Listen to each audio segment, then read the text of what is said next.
Perang dingin antara Amerika Serikat dan Tiongkok telah menjadi perbincangan hangat di seluruh dunia, di mana Amerika Serikat memulai perang ini, namun justru membuat Amerika Serikat semakin terlihat lemah setiap harinya. Perang dingin dimaksudkan untuk memberikan keuntungan bagi Amerika Serikat, tetapi situasinya malah membuat Amerika Serikat semakin terlihat putus asa. Sanksi dan pembatasan Amerika Serikat terhadap Tiongkok memukul keras perekonomian Amerika Serikat yang terus semakin melemah setiap harinya. Namun siapa yang bertanggung jawab di balik ini? Apakah hanya Biden yang bertanggung jawab atas apa yang terjadi?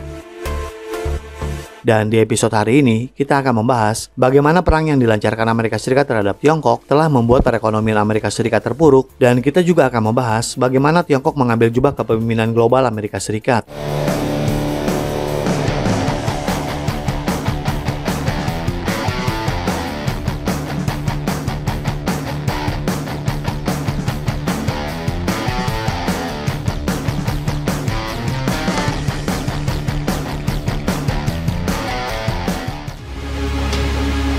Dalam beberapa tahun terakhir, Amerika Serikat mulai menerapkan sanksi dan pembatasan perdagangan untuk membatasi pengaruh Tiongkok di panggung global. Namun strategi ini menjadi bumerang yang mengakibatkan konsekuensi yang tidak diinginkan yang justru melemahkan Amerika Serikat dan bukan mencapai tujuannya. Menyoroti tantangan yang dihadapi Amerika Serikat akibat perang dingin ini, Amerika Serikat harus memikirkan kembali pendekatannya terhadap Tiongkok karena jika tidak, maka perekonomiannya akan berada dalam masalah yang besar. Perang dingin Amerika Serikat terhadap Tiongkok juga berdampak terhadap perekonomian global karena telah menyebabkan gangguan dan ketidakpastian di pasar global. Amerika Serikat dan Tiongkok adalah dua negara dengan perekonomian terbesar di dunia dan saling ketergantungan ekonomi di antara mereka. Ini berarti bahwa gangguan apapun dalam hubungan dagang mereka dapat menimbulkan konsekuensi yang luas. Tarif yang dikenakan terhadap barang masing-masing telah menyebabkan kenaikan harga dan lebih jauh lagi merugikan konsumen dan dunia usaha di kedua belah pihak. Belum lagi gangguan terhadap rantai pasokan telah berdampak signifikan pada industri di seluruh dunia. Banyak perusahaan Amerika Serikat yang bergantung pada manufaktur Tiongkok, dan ketegangan perdagangan telah membuat operasi mereka menjadi lebih mahal dan rumit. Konsekuensinya menyebabkan hilangnya lapangan kerja dan berkurangnya keuntungan bagi banyak bisnis orang Amerika.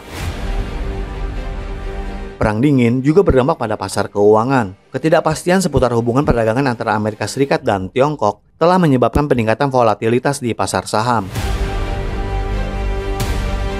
Investor khawatir terhadap potensi konsekuensi dari konflik yang sedang berlangsung ini yang menyebabkan fluktuasi harga aset dan dapat berdampak negatif terhadap folio investasi.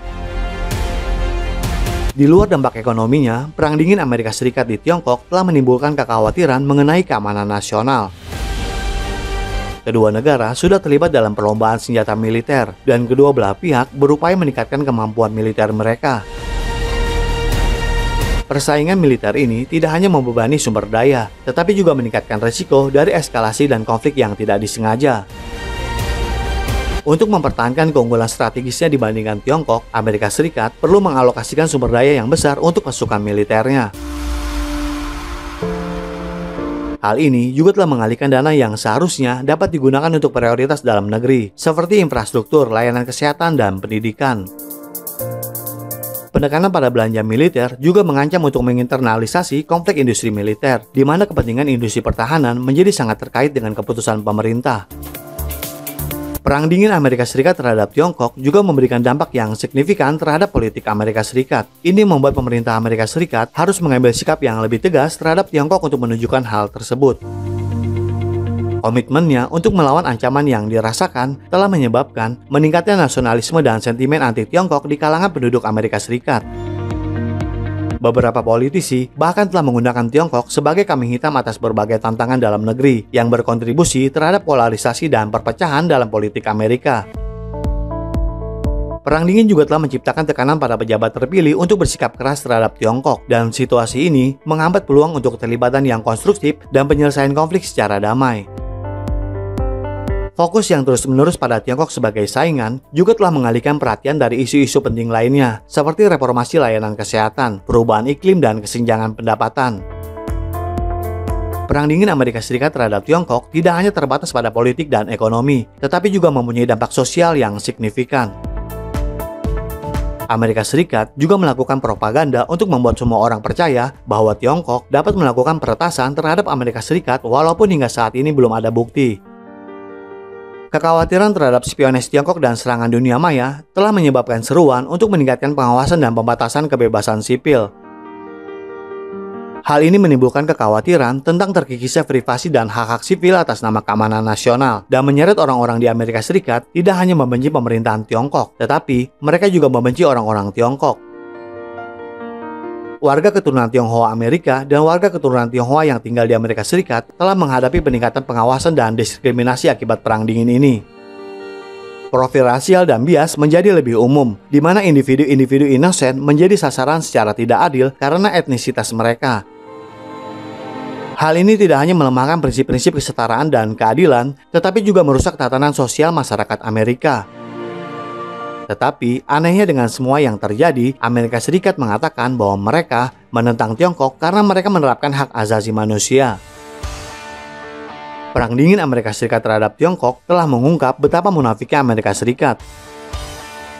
Aspek penting lain dalam Perang Dingin Amerika Serikat-Tiongkok adalah potensi terhadap dampak lingkungan.